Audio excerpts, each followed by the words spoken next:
I'm Henry Ramos, and this is the news in San Antonio. Nearly a year later, a grieving family is still pleading for answers. Their one-year-old daughter, alongside her teacher, were killed in a crash outside a daycare. At the time, investigators say the driver appeared to be experiencing a medical episode. Now we know that driver has been cleared of all charges. However, as Megan Reina reports, the girl's parents say they weren't given that update. She was an angel. She was literally what every dad wants their daughter to be. She just loved everything cute, and just very hard to, think that she's not around anymore. People Amrani and his wife have no closure. It was around this time last year they would be spending their last moments with their one-year-old daughter, Micaiah. We did not even empty her closet yet. We have everything that she used to play with. Amrani says they still don't know exactly what happened back on December 19th, 2024, outside Montessori Plus Daycare in Fair Oaks. Investigators say a driver, appearing to experience a medical episode, crashed into a car, then into a fenced play-in area. Micaiah and her teacher, Alexia Rosales, were killed. We still, have a lot of questions on the truth behind the driver's condition on that day. He says their attorney has been requesting a meeting with investigators. He wants to know what exactly they examined to determine it was truly an accident. He added they have seen one surveillance clip of the actual crash, but it didn't provide them clarity. I will be more than happy to meet with them and just find out what happened, what happened during that day, what happened to my daughter, just to get information, to get some closure. Until then, he says they're doing their best to cope with the grief and reality that their daughter is no longer here. We just need the truth, and that's it. Megan Reina, KINS 5. And after the interview, we contacted the Bexar County Sheriff's Office again, and deputies insist that both of the victims' families were notified on the status of the investigation. In other news, we are learning the name of the 4-year-old boy who died after being shot in his own home on Monday. The medical examiner identified him as Josiah Cabral. His death has left a somber mood in the neighborhood as people want to learn more about what happened. Here's Sue Kalberg.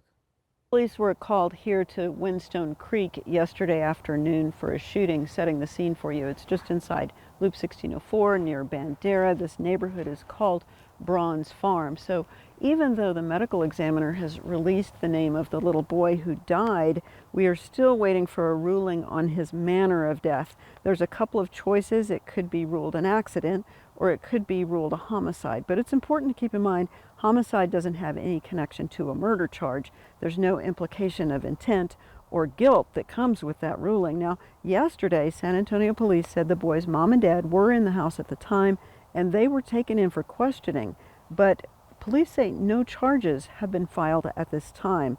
We did ask SAPD for calls for service here, trying to learn whether there have been previous problems. And until yesterday, the list of police calls that they provided, there were only 4 calls dating back to April of last year. And we asked for those cases, and 3 of them were on the same day, and all of them said the exact same thing, that somebody called about a problem with a relative, but when police got here, there was nobody here causing a problem, and they knocked on the door and nobody answered. So essentially, we don't have any information about previous problems here.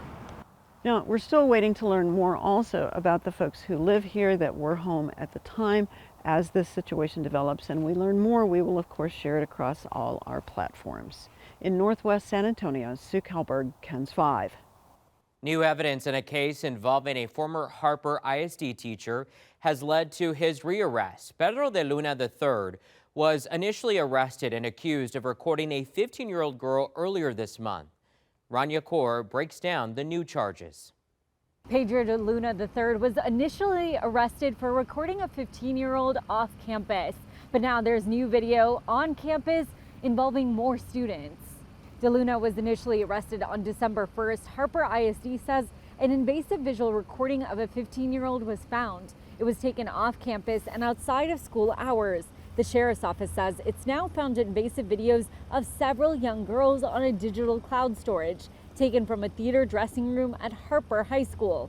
DeLuna reportedly had multiple recordings in his digital cloud storage. He was rearrested last Friday on new charges. He's facing 3 counts of invasive visual recording and 3 counts of possessing/producing certain visual material depicting a child. Sheriff Chris Ayala wrote in a statement, quote, "At this time, I would ask we respect the victims and their families.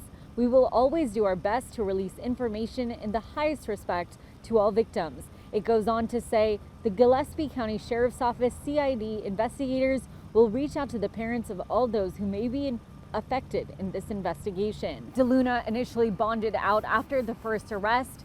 His new bond, with all the additional charges, is now set at $350,000. The Sheriff's Office says more charges could be filed. We'll continue to keep you updated. Rania Kaur, KENS 5. A milestone for the San Antonio Food Bank. The nonprofit is breaking a record. 4 million pounds of produce have been raised to feed families this holiday season. This is part of the Harvest from the Heart campaign. And look at this. The organization unveiled this holiday display at the Food Bank warehouse. It was built from fruits and vegetables. Here's how this year's harvest will help local families.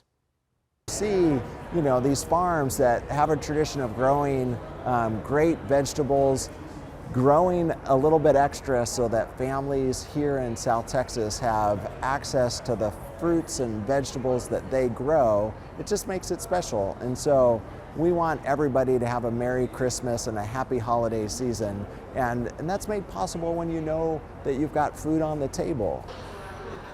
By the way, H-E-B is the largest contributor. They also got help from dozens of regional farmers and produce vendors. And that is the news in San Antonio.